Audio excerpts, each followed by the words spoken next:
You will hear a conversation between an international student and the Accommodation department. You have 30 seconds to look at questions 1 to 3.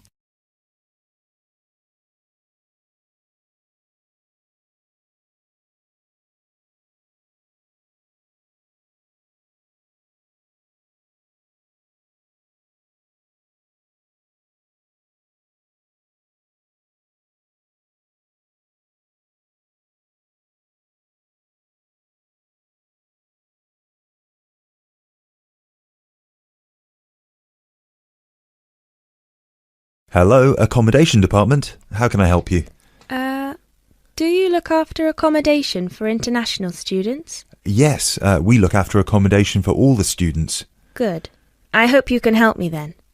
I've only just been accepted onto a postgraduate course, and I want to know if there is any accommodation available from this September. I know it's very short notice. Yes, it is rather late, but I'm sure we'll be able to find you something. First of all, can you give me your name and student number so that I can find you on the system? Sure. My name is Maria Teresa Gonzalez. Maria Teresa Gonzalez. How do you spell that? Gonzalez.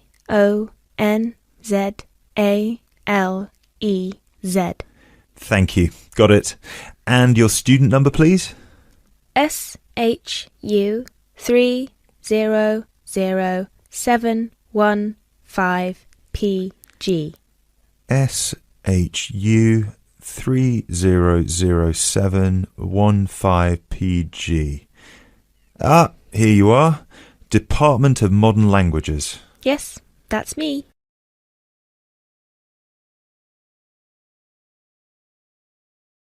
You now have 30 seconds to look at questions 4 to 7.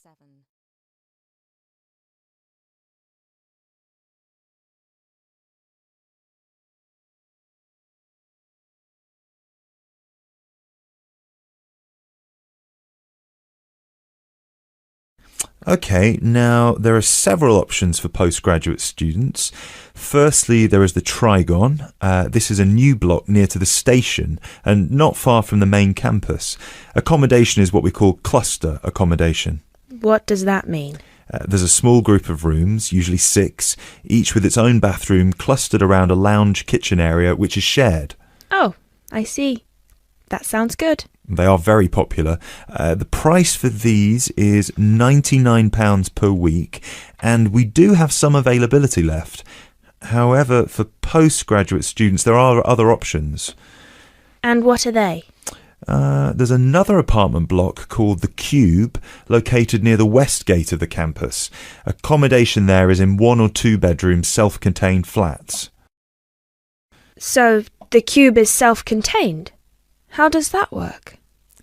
Well, basically, they're just like ordinary apartments. Each apartment has 1 or 2 study bedrooms with ensuite bathroom, a lounge and a kitchen. And what is the price of those? For the 1 bedroom, it is £180 per week, and for the 2 bedroom, it is £110 per week for each person.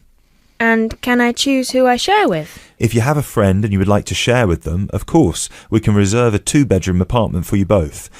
Otherwise, you just have to share with whoever else is there. Obviously, it will be another woman. I will have to think about this. Do I have to make a decision now? No, but we don't have much accommodation left, so I can't guarantee that there will still be availability if you leave it too long. Yes, that's fair. I have a friend in the management department who might like to share. I will speak with her and get back to you this afternoon. Okay, fine. Do let us know as soon as you can. I will do. Thanks for all your help. My pleasure. Bye. Bye.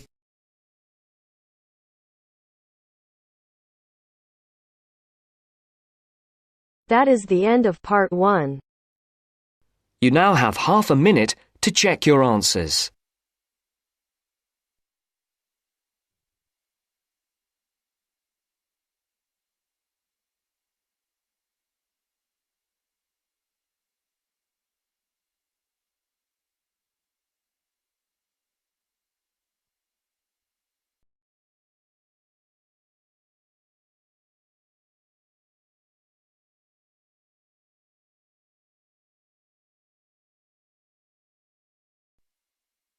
Now turns to Part 2.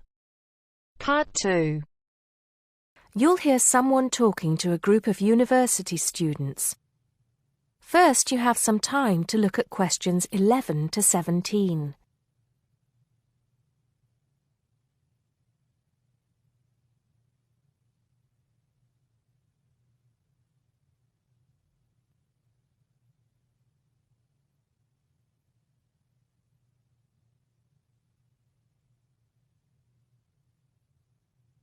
Now listen carefully and answer questions 11 to 17.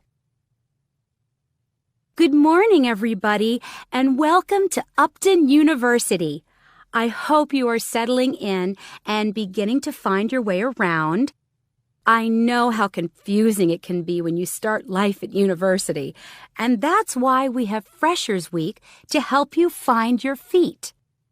Before I go any further, I should perhaps introduce myself. My name is Sally Jackson, and I am the Secretary of the Students' Union, which has organized this week of events for you. You will usually find me in the office on the first floor of this building when I'm not attending lectures. Anyway, down to business. Of course, there are a few things that you are obliged to get done during your first week here. But once you've opened a bank account, if you haven't got one already, seen your director of studies to discuss which courses you are going to take, and signed up with a doctor, there will be plenty of time left to enjoy the events we have arranged for the week. And have we got a lot lined up for you? Throughout the week from Monday to Friday, every morning starting at 10 a.m., there will be orientation and welfare events. These will include tours of the campus, which, as you have probably noticed, is the size of a small town with 9,000 residential students, as well as sessions on developing study skills. We also have tours of Upton itself arranged for you, with a bus leaving from outside this building every afternoon at 5 o'clock.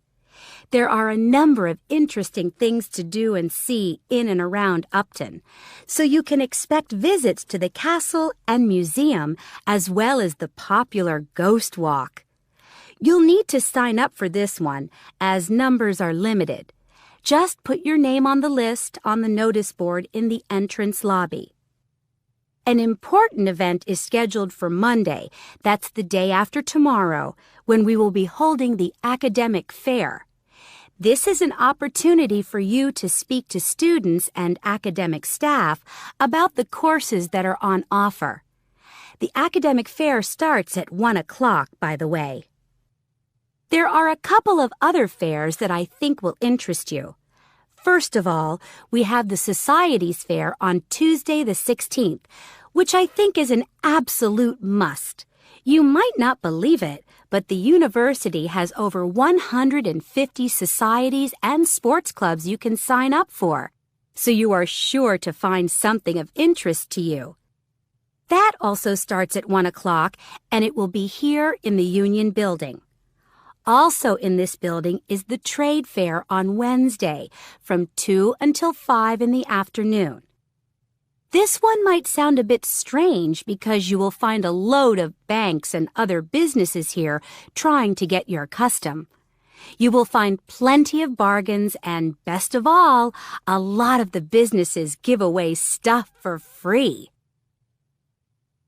Before you hear the rest of the talk, you have some time to look at questions 18 to 20.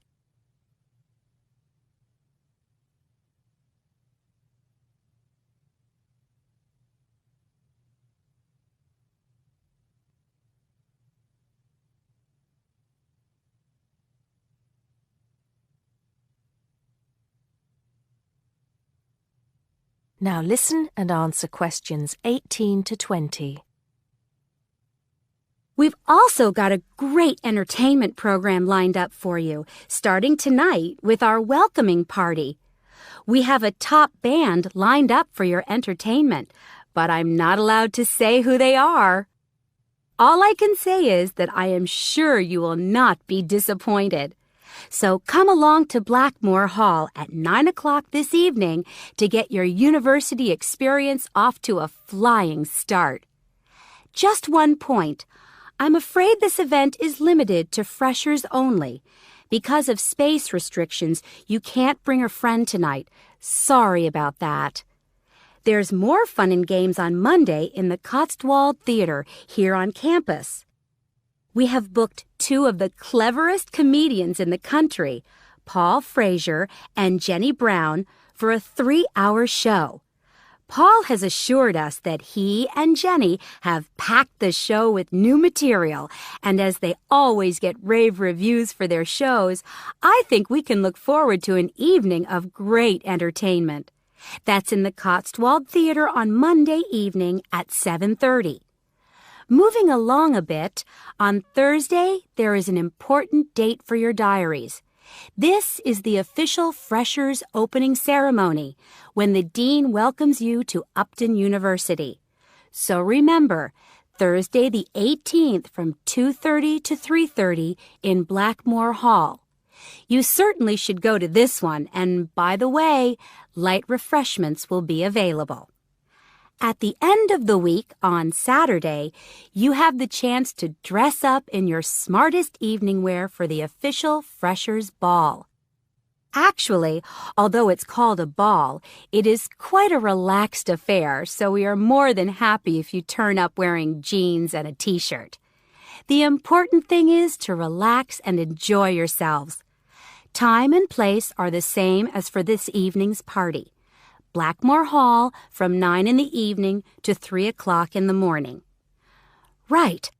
I think I've covered the most important and exciting events we have lined up for you, but there will be plenty of other things going on throughout the week, so remember to check the notice board in the entrance lobby regularly.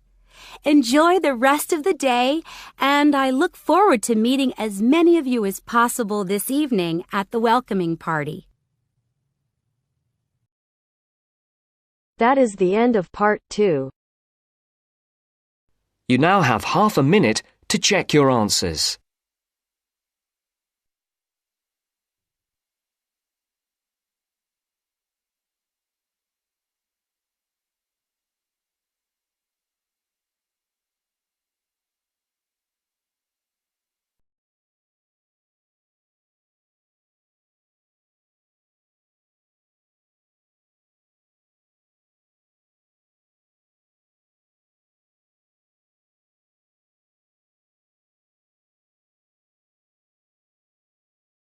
Now turns to part 3. Part 3. You will hear a student, Alex, asking his tutor for advice about essay writing. You now have 30 seconds to read questions 21 to 27.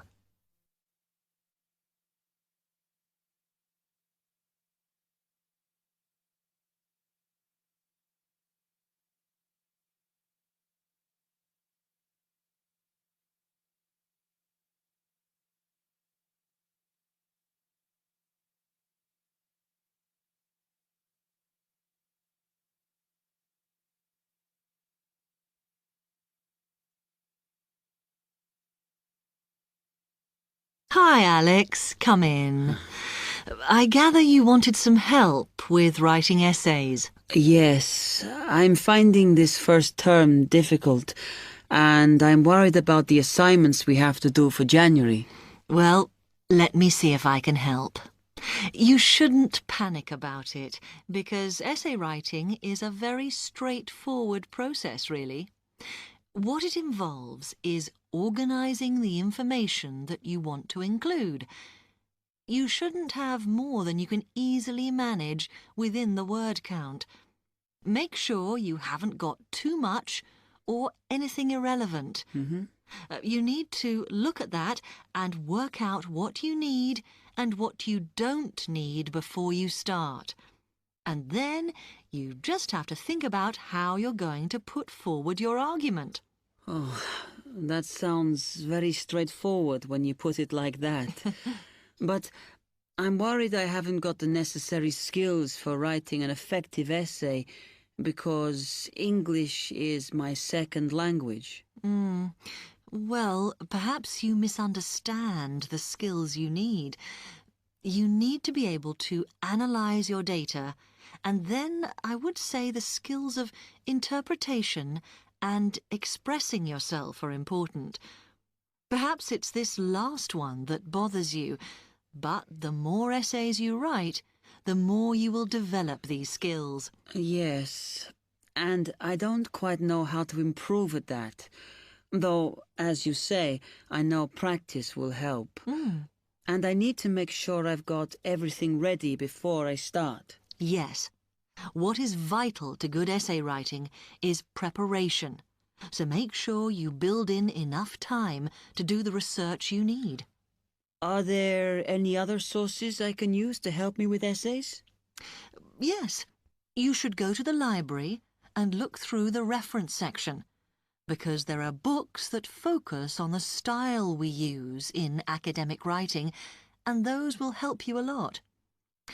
The other thing that you should think about is what happens when you've actually written your essay.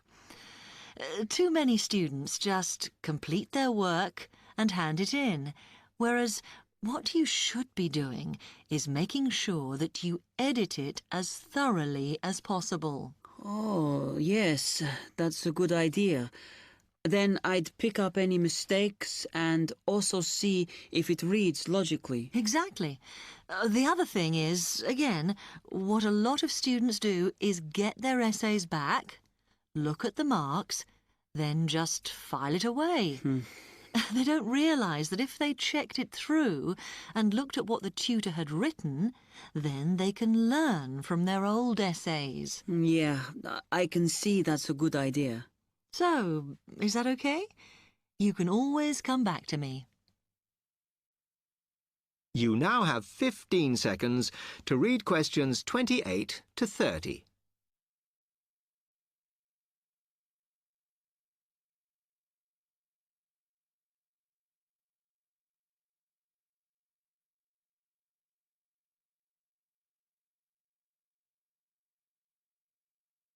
Actually, there were a couple of other things I wanted to ask you about essay writing.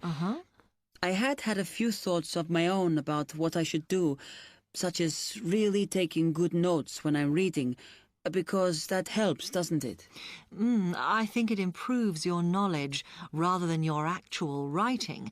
But one tip I can give you is to try and not read too much. Otherwise, you end up including irrelevant material in your essay. Remember to stay on task. Yes. Sometimes I have problems interpreting the questions correctly, or the whole question seems overwhelming to me. What I try to do is highlight the key parts and divide it into smaller chunks so I can manage it. Well, you might find it useful to break it down even further by making sure you understand all the words perfectly before you start. Things like assess or comment and such like. Yes, I see. Sometimes, after an objective analysis, the question actually asks you for a subjective opinion, but you must remember to support your arguments if that's the case. One final comment I can make is about using your own words. You must try to do this as far as possible. You're expected to summarise what you've read, not just string together a list of quotations. In fact, you shouldn't have too many. Just use them where it's really important. Okay, thanks. Do you read other students' essays when you've finished? No. Why? Is that a good idea? Well, you can confuse each other, so I'd advise against it. But it's up to you. Okay. Thanks very much for your time.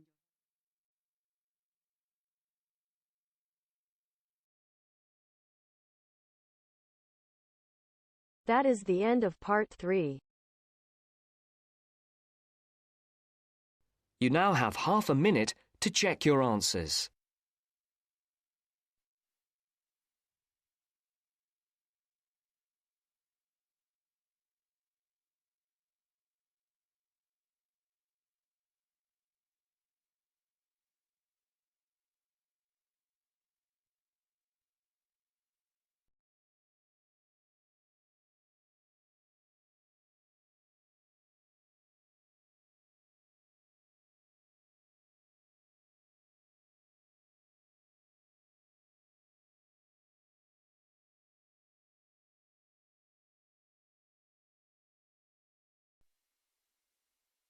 Now turns to Part 4. Part 4. You are going to hear a talk given by Jim Allen.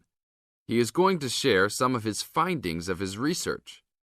Now you have some time to look at questions 31 to 40.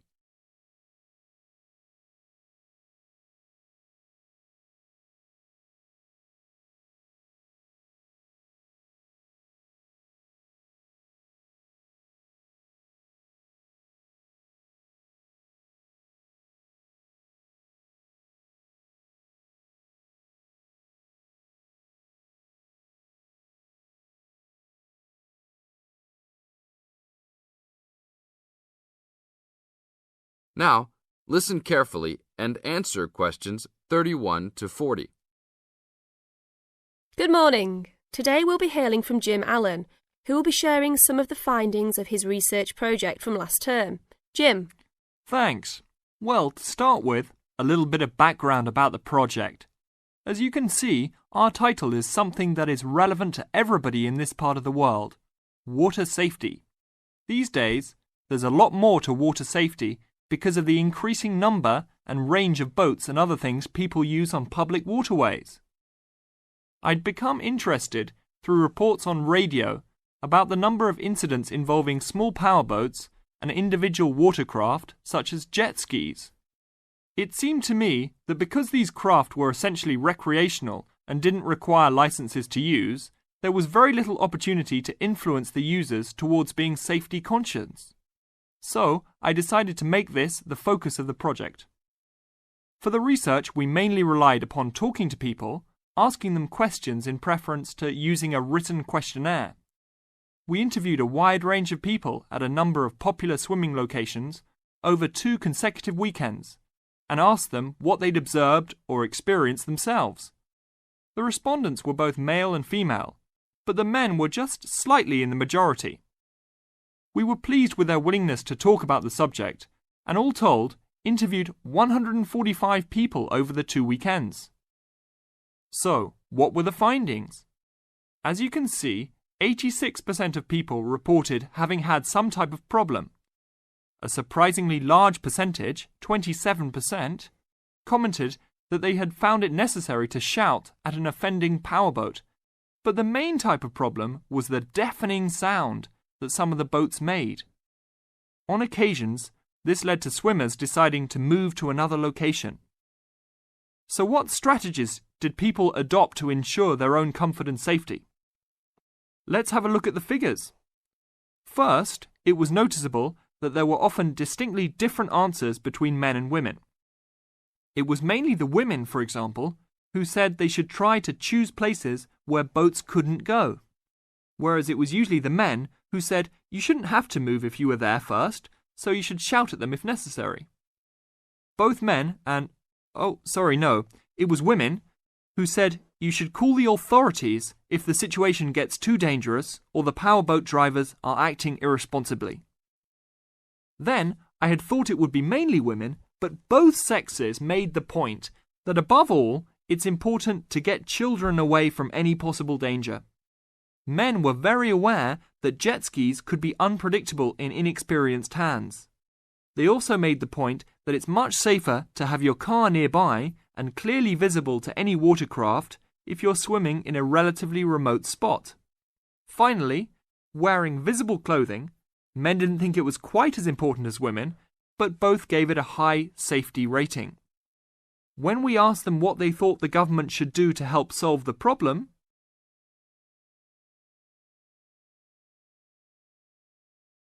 That is the end of Part 4. You now have half a minute to check your answers. Misbehave, had to find a way to change, had to leave to find my way. Caught up in a daydream, I beat my mind up there almost daily. It's how I pass time, no opinions safely. It's how I understand what I want in this place, see. Cause everybody wanna tell you bad things, what could go wrong, what fame brings, but success